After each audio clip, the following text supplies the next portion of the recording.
President Obama keeps promising to help small businesses, but many of these businesses say that the targeted tax credits and such don't make up for the cost of a more intrusive government. We just heard a business owner say exactly that.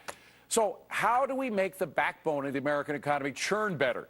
Let's ask our small business power players, Liz McDonald, Rod Kurtz, and Ari Zoldan. All of them deal with small business in their own ways. And Rod, you deal with them with the most number of them, the greatest number of them working in your business. Yeah, no, I mean, it's interesting. There are a lot of different mood tests right now. I think on the whole, we just did a story about how small business owners are actually more optimistic than they've been in about 4 years, which is interesting, and you like to see that. At the same time, there are surveys coming out about a lot of them are still not hiring, and uncertainty about the economy is absolutely number one. And more optimism based on where we were, Ari, is not going very high. You know what I'm saying? I mean, you don't have far to go up when you're starting at zero. Correct.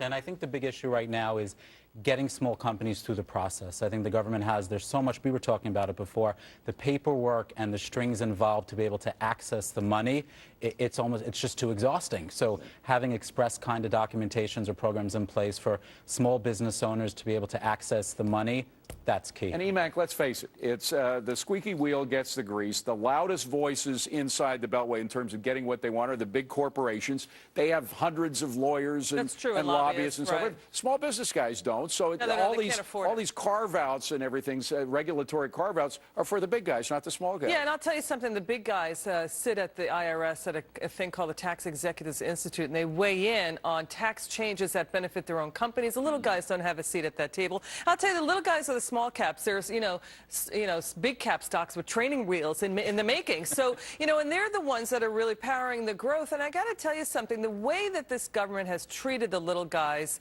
I mean, look at they lure you in with you make a great point about tax credits and money, but when you get in bed with the government, it's like sleeping with a hippo. It feels warm and comfortable at first, and then they roll over and smush you. Rod, I certainly could not top that either. I mean, but a metaphor that I was thinking of, and as someone who's covered entrepreneurs as a journalist and as an advocate for over a decade, the thing that always bothers me about politicians is they treat small businesses like they're kissing babies. They love, getting out there on both sides of the aisle saying all that they're doing for small businesses. And to your point, Liz, they don't have this seat at the table. A lot of them tell me we don't feel represented in Washington. There are a lot of trade groups, but at the end of the day, like you said, it goes to the squeaky wheels. Now, the other thing that we're hearing always from the folks inside about it, with the administration, they say, look, we have all of these tax breaks that we've had for the small business. We're focusing our tax breaks on small business, but there are always these tax breaks that don't give any certainty about what's going to happen in the future. Once they're over, that's it. Plus, they're trying to direct them to do certain things like use green energy or whatever. It's hard, and it's the process. Again, it's about the process, getting access to the money. It's an uphill battle. It's not easy. That's why we're pushing these express programs.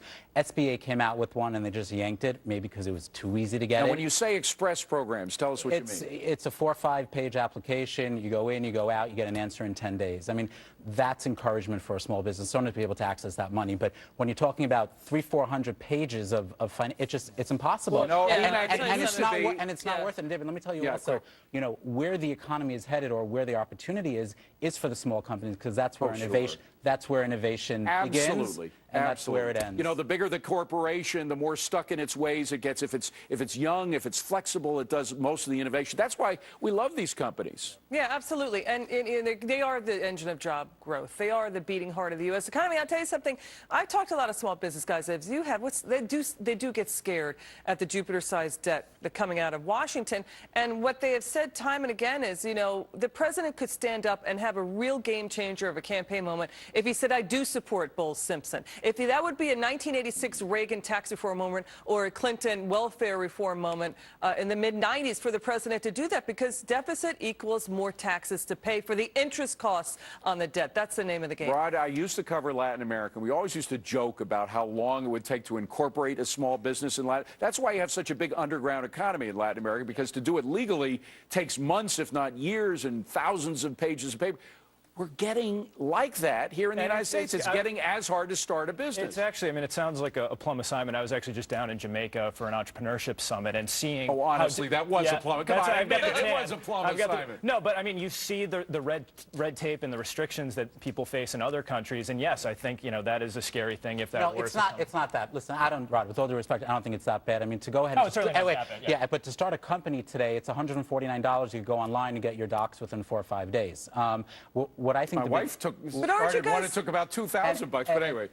They, But aren't you she paid a scared lawyer. about That health was the reform? issue. You know, you could go online. You could do it in 3-4 days. The big issue right now is how do the small business owners access the government incentives and the government money? And I think if the government could push and encourage these entrepreneurs and these young innovators, I think that's EMAC, important. you want to get in? You just keep the tax rates low, and that'll push them. I mean, the cheapest form of stimulus is confidence in stable regulatory policy. And I'll tell you something, health reform is scaring. We said it time and again, but, you know, that is kind of scaring It small is the businesses. Damocles sword just hovering over everybody. Thank you, gang. Good to see you all. Good to see you. Thank you, David. Well, she was one of the